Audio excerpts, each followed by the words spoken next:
If you would like to ask any questions, use the chat box at the bottom, and we're going to do a few interactive quizzes as well, so use that chat box. So I'm going to be here kind of moderating the chat box, so let me know and I'll pass anything on to Rob and Dean if they can't see the chat. So I'll leave it up to you guys.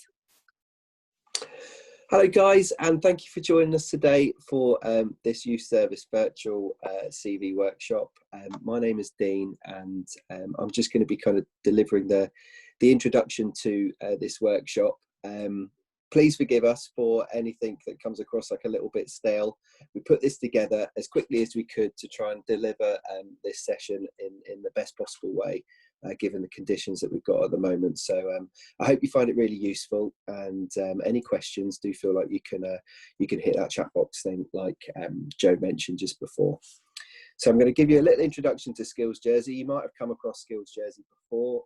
We've come in under a number of different under different sort of labels before. So we've got Learning Through Work, Connect with Education, and Careers Guidance, which is the team that Rob and myself are in. So the main thing that we do is offer free and impartial advice and guidance to anybody looking to kind of gain a bit of an awareness of what they can do for their GCSEs and further education, all the way through up to degree, and choosing kind of possible career routes or employment routes. We help with kind of applications and CVs and cover letters and interview techniques and mock interviews.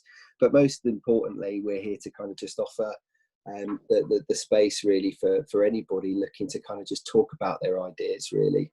It's a completely impartial thing, and we have no agenda.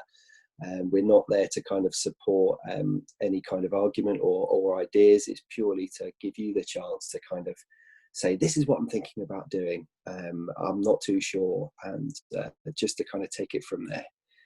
We've got Learning Through Work, which you might be sort of familiar with, which is the Trident Trident placement scheme, various work shadowing schemes like trackers, apprenticeship programs.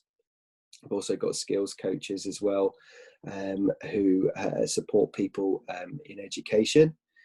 Student finance is there as well, but you might not be in the place where you're thinking about that right now. But if you're kind of looking to go to university, it would be a really good thing to kind of like consider student finance, because they could support you all the way throughout your further education.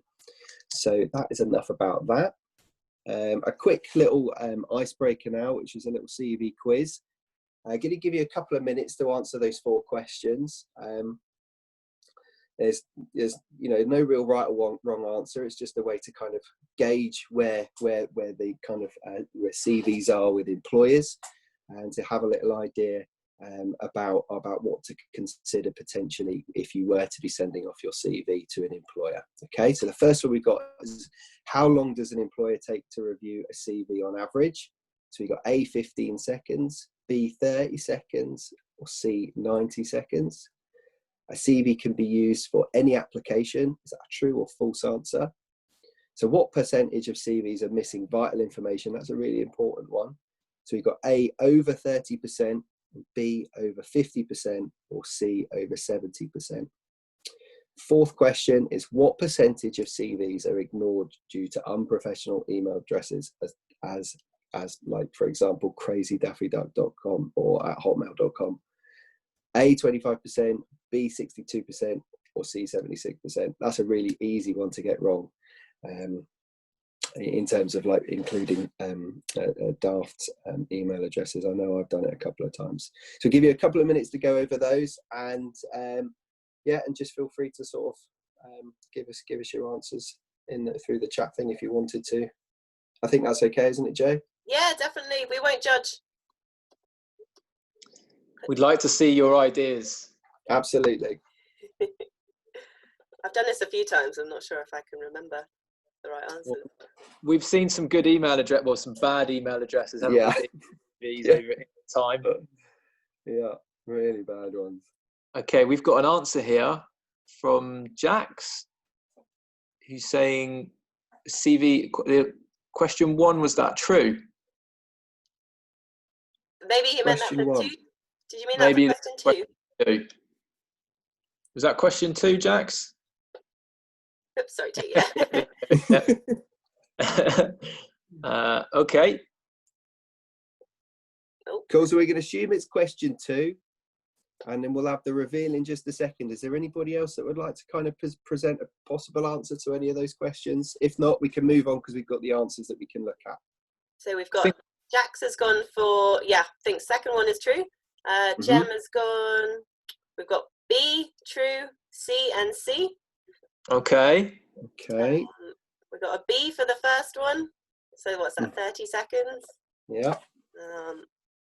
True, and then C, which is 70%. Oh, big. And then B, 62%. Okay. All right then. So we'll have a little look at the answers now. So yeah, whoever came up with 30 seconds for question 1 was completely on the money. An employer can really kind of sum up a CV really quickly. So those 30 seconds are really crucial when you're kind of, you know that your CV is going in front of an employer. They're going to be looking at your vital information to get a sense of you. So that would include an email. So you'd want a professional email there. And then it goes into personal profile, which Rob will touch on in a bit later. But that there really is a really good opportunity for you to sell your skills as to why you might be right for that job. A CV can be used for an application. So we've got false for this answer, because what is really important to do is to make sure that you check the employer's application requests. So if they say call first, it's really important that you call first rather than send an email. If they want you to turn up in person for a quick catch up first or something like that, sometimes that can happen.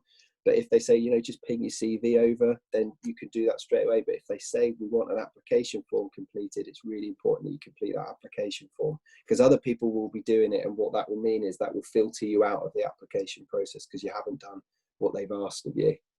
So what percentage of CVs are missing vital information? Over 50%. Okay, it's really easy to do that because you get so caught up in like, oh, I really want this job and I really want to kind of nail this job and get the interview done. And sometimes you can be thinking about the interview process before the really basic things like getting your CV sort of complete and looking as best as it possibly can be. So it's really easy to overlook that stuff. And then obviously whoever said B for 62%, yeah, bang on the money there. It's really easy to just think, oh, I created this email years ago, and it's easier to just carry on using this one.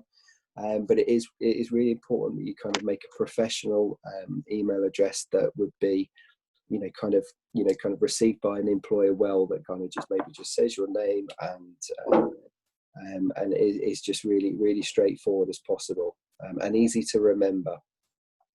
So that's it for that there. Well done with that, guys. I think you did really well there. Just the objectives now. We're going to move on to the the kind of basis of what the workshop's going to be about. We've got 3 simple objectives. So understand what a CV should look like, which Rob is going to kind of go over through a little activity. Know what information to include in the CV. And then finally, we've got social media do's and don'ts. And then Rob will give us a bit of a breakdown on LinkedIn, which is a professional platform where you can host your CV if you wanted to. So without further ado, I'll hand over to you, Rob. Thank you very much, Dean. Always, mate. The first activity, or the next activity that we would like you to do is to look at the next slide and identify the correct number pattern, reorder the CV. Okay, so what we've done, if Dean can move the next slide on for us. Yep. Thank you very much. What we've got there is a CV, but you might notice when you look at it closely, we've jumbled up the different sections. So we've put it into the wrong order. Okay, we've taken a CV, cut it up, and put it back in the wrong way. What we would like you to do is put it in the right order by using the numbers that we've got there next to the sections, and I'll read them out in a moment. So having a look through the first section there, number 1, we've got the education. Number 2, we've got the personal profile. 3, we've got additional qualifications. 4 is work experience, 5 is key skills, 6 is achievements, 7 is contact information, 8 is references, 9 is interests, and 10 is name and address. So what I'll do to give you, you may already know this, but number 10 would go first because we start the CV with your name and your address at the top of the CV. So number 10 would be the first number. So what we'd like you to do is read through those sections and look at what would come next, what would go after your name and address, and just give us the right number order of how a CV should go. I'm going to give you a couple of minutes and let us know on the chat box when you've got some answers. If anyone has any questions or wants me to explain that again, just let us know on the chat box. Does everybody understand?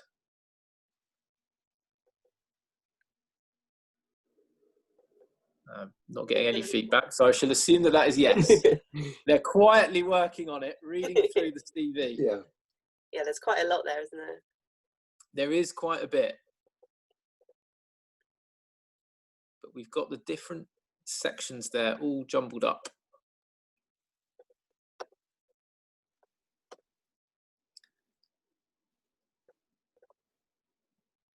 So this is not how your CV should look. No. Oh, we've got one through already. That was quick. Good. Right. Okay, was that a gem? Yeah. That looked like a, I saw, because I can see the order in the next slide, because there's no way I could remember that number sequence, and that looks like a good effort at what you've put through there. But we'll give a couple more minutes and see who else is able to have a go. So if you have a look at gems, you'll know that's that's a pretty good guess. And you get a point for the fastest answer as well.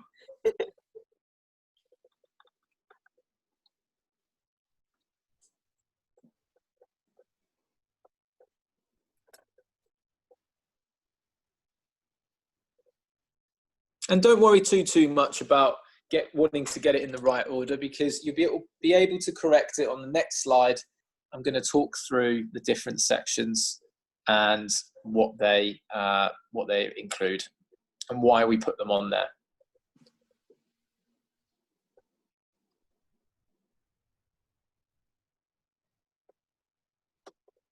How are other people getting on?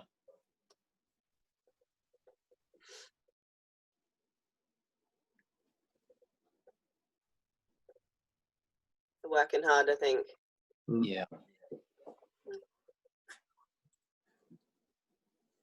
We'll give you another minute or so before we ask Dean to move on to the next slide where he has put the right order in place. So if anyone else wants to get their numbers in, now would be a good time. Even if you haven't got them all. Oh, we got another one. Oh, well done, Jax. Looks good.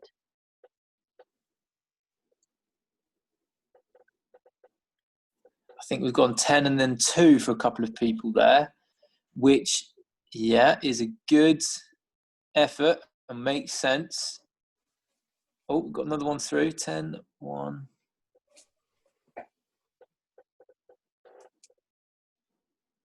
All right, let's move on to the next slide then and have a look at what the answers are.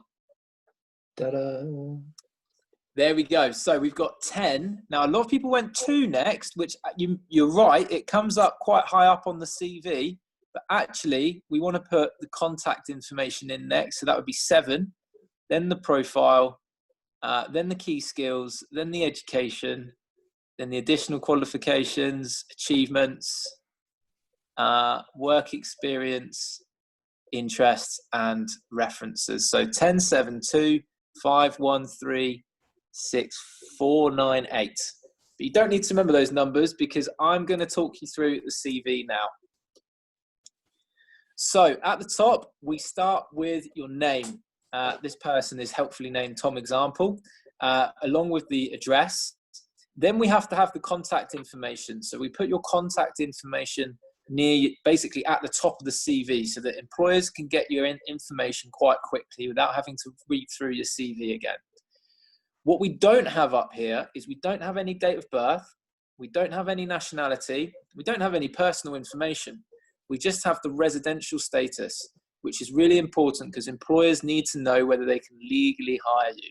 So this will be on your registration card that you get from Social Security or Customer and Local Services, as it's now called. Then we come to the personal profile. Now this point is really important section. The Dean was talking about it earlier on, but this is where we want to have about 5, maybe 6 sentences of the highlights, the headlines, the key points about you.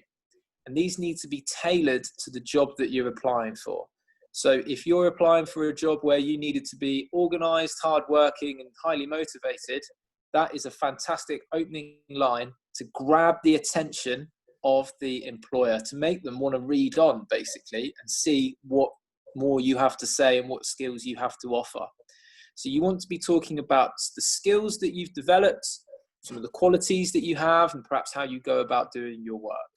Okay? Putting in some of your key highlights and things that you've achieved too. The next section is your key skills section. And again, this is really important because this is where you start to really make yourself relevant for the job that you're applying for. So we would look at a job description and we would identify what skills they are looking for. That job description is a shopping list. It's the employer's shopping list. They're looking for someone who has communication skills, teamwork, and customer service, for example. This is where you write down what skill it is that they want, but then provide the evidence from your experience of when you've demonstrated that. So for example, communication skills, if that's what you were needed, if that's what was needed in a role, strong communication skills, both written and verbal, able to communicate effectively with people as demonstrated by participating in group projects while in college and delivering presentations. That is really good evidence because somebody who doesn't know Tom example and somebody who doesn't know what they've done in that at college can see that they've demonstrated those key skills. We want to have 4 or 5 key skills anymore, and it becomes too much of a list and it starts to lose its power. But that key skills section is really, really important. If you get it right, you are much more likely to get a response from the employer. The next section, depending on where you are in your career and where you are in your education, would be the education section. So if that's what you've done most recently, so reverse chronological CV. So if it's what you've done most recently, you're leaving college, then that would be what comes next. And we just need to have the dates that you were there, the name of where you studied, and then the name of what you studied. Some of the modules are included there, as you can see, along with the grades. If you want people to see that you got 3 distinctions and a merit, for example, that's definitely something to be shouting about on your CV. That's a really good way of putting it. Then we would want to put your GCSEs, or if you've just completed your GCSEs, it would just be your GCSEs. We need to include things like English and maths. Those are two of the subjects that are really important, that employers are looking for. Then we would have any additional qualifications. So there's St John's Ambulance, basic first aid is the one that's given as an example here. Achievements, things like Duke of Edinburgh. This might well be completing the team program with the Prince's Trust. And then work experience. So if you've got Trident, for example, or a Saturday job, or you've had a holiday job, that would go here. We would put the dates of when you started and when you finished, the name of where you worked, your job title, as well as some key tasks that you were completing. The next section would be the interests section. This is up to you whether you put this in.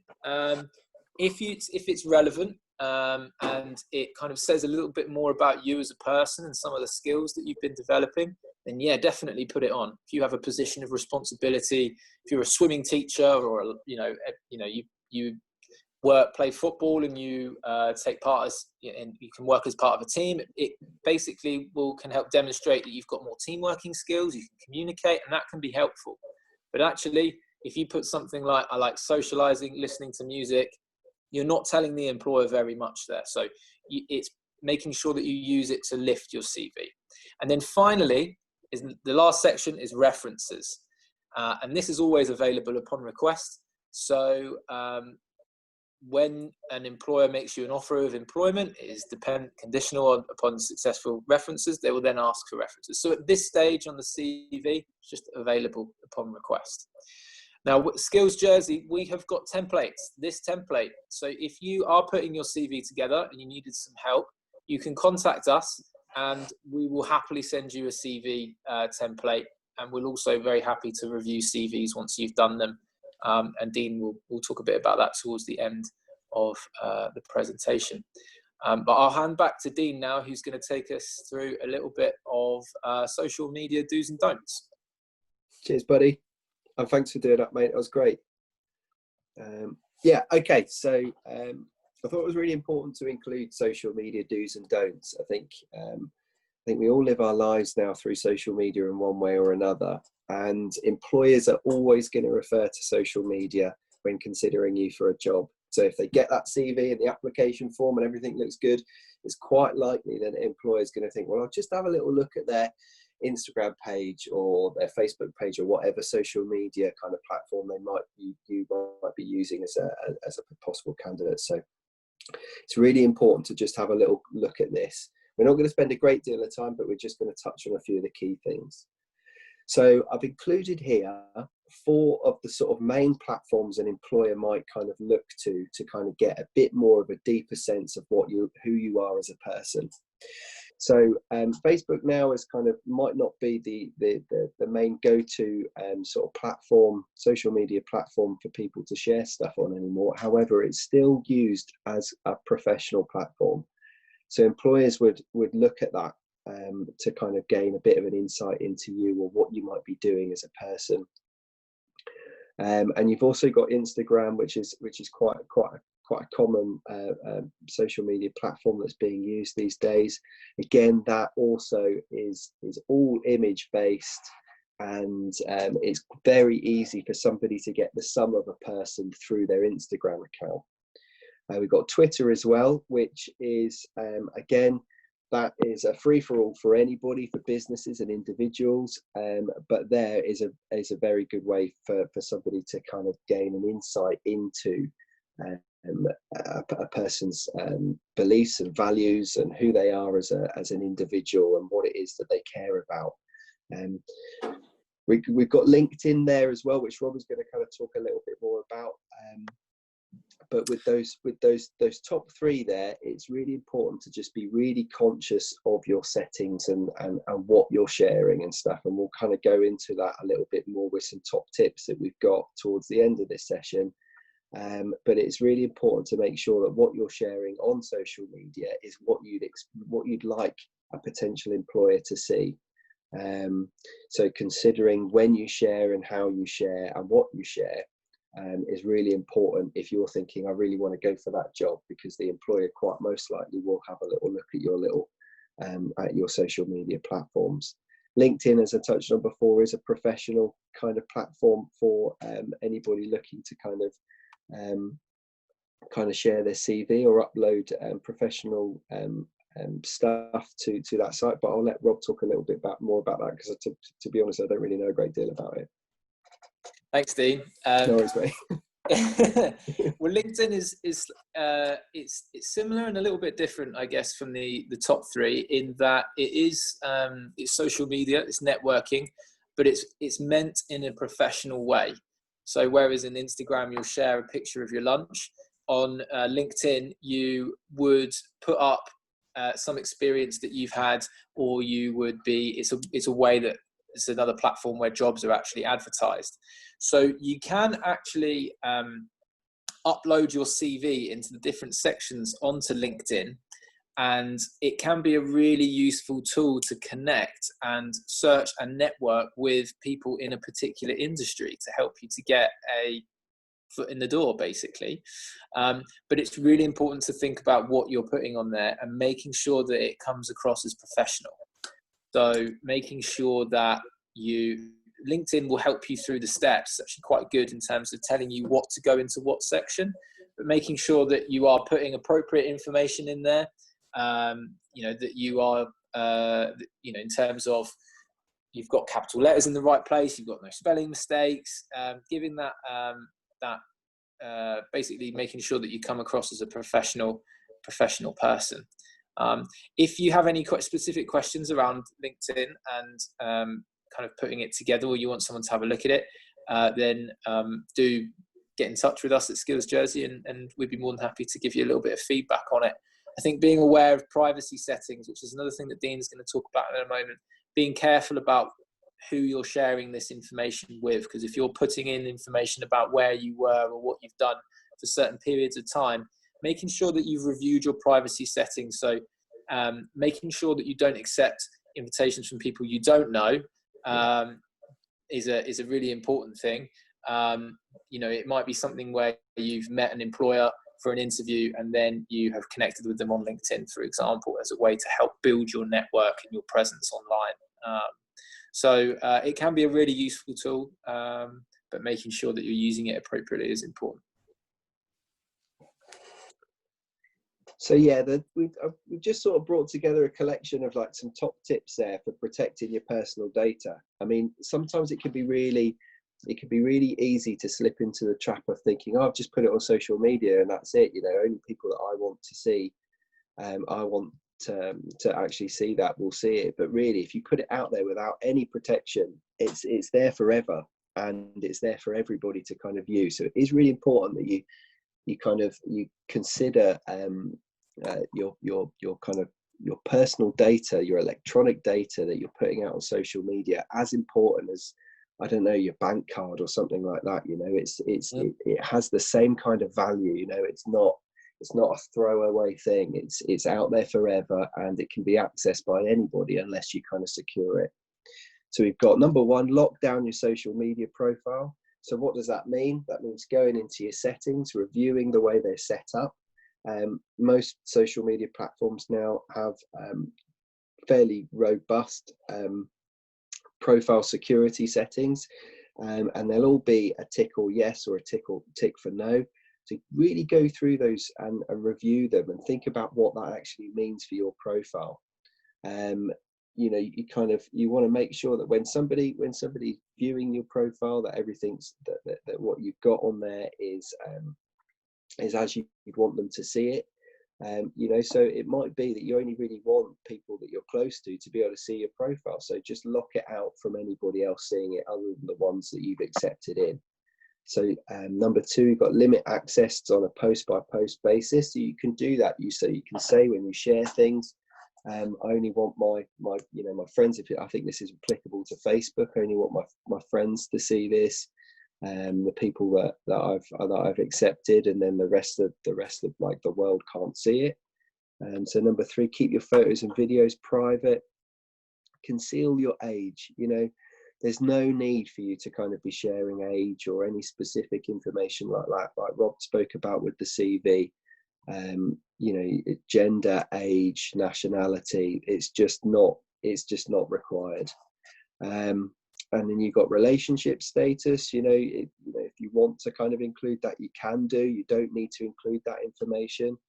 And then restrict friend requests. Maybe you only want people that you know to be able to get in touch with you. You know, you don't need people that you've never met before getting in touch with you. It's not needed. You don't know them. You can't vet them, and you can't be sure they're actually who they say they are in their profile. So hide your friend list. You know, as well as your personal social media data you're protecting, you've also kind of got a responsibility to your friends' information as well. So because people can access who your friends are, so try and limit that as best you can. We've got limit rights to third-party apps. Okay, so that's kind of making sure that your data is not moving anywhere that it's not supposed to be. So that would all be in relation to your settings. Don't post revealing information, so that can be either in text form or in actual physical pictures. In certain things, like certain things you might need to in some ways, like if you're kind of building a LinkedIn profile, you might need some personal information involved there. But there's a difference between personal relevant information than revealing information. And that there is, you know, that it should really consider those things.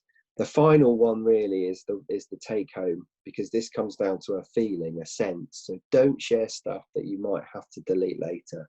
So if you've got something that you want to post, whether it's a view on something, so some text or an image, you know, just think, you know, how comfortable are you in sharing that? And if it's not a 10 out of 10, then it should be, you know, you should really consider whether you want to post it. So maybe just sit on it for a while and have a think about it and reflect on what it actually means and how other people might interpret that. So it is just really important to kind of think about how comfortable you are in sharing information, and do you want the world to know these things? If not, there's no need to share it. There's no need to give into any sort of sense of pressure or anything like that. So those are those top tips, really. I hope you sort of found those useful. The objectives that we've covered today are: understand what a CV should look like, know what information to include in a CV, and be aware of the do's and don'ts of social media. I just wanted to go back to that. If anybody, if either Rob or Joe, you want to kind of add to any of those tips, do feel free to sort of do that. Oh, I think you were very, very comprehensive there, Dean. Cheers, mate. Got everything there. All right, you covered it all. All right, no worries. Okay. I think it's good to remember that anyone can sort of screenshot what you put on social media, and then that's theirs as well to put wherever they want. So yeah, definitely be careful what you post. That's it, absolutely.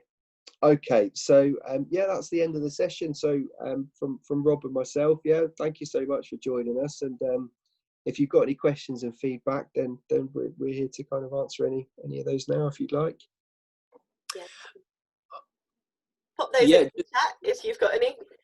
Pop them in the chat if you've got any questions or anything. And while you do that, do contact us if you have questions, you have got a job that you'd like to apply for, and you'd like some help with putting your CV together.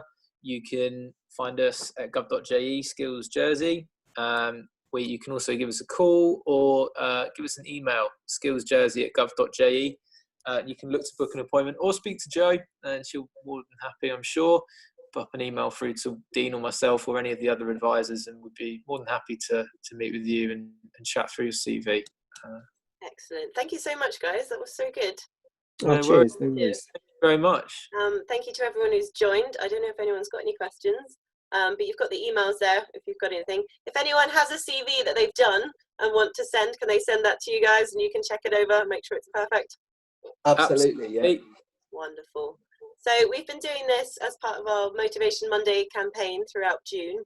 So if you go on to #MotivationMondayJYS, and you can look at all the content that we've been putting up over the last month around employability, careers, and further education. So if you've missed anything, go back, have a look. And we have another question about CVs. I don't receive my college qualifications until August. What do I do if I apply for a job before that? Good question. Oh, it is a good question. Let me go back to the slide with the CV. So what we would do is, if you're awaiting any qualification, you can put, if you've got a predicted grade, you can put that on. So if you had a predicted grade given to you by your tutor, you just need to make sure that you write down predicted grade. If you don't know what that is, you could just say awaiting result.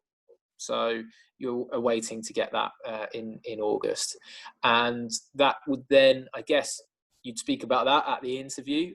It may be a condition of getting a job. Okay, let's wait and see what your grades are. It might form part of it. But yeah, you would put either a predicted grade or just let them know that you're awaiting the results. And you'd be able to see that as well from the dates on your qualification. And good luck. Yes, I hope that answers your good luck. Hope you get what you want. Brilliant. I think that might be it. Has anyone else got any quick questions they want to ask? Feel free.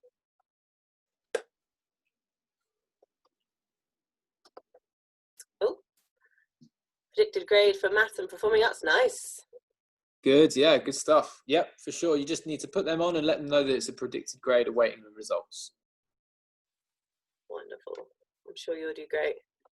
Okay, Brill. Thank you so much, Rob and Dean.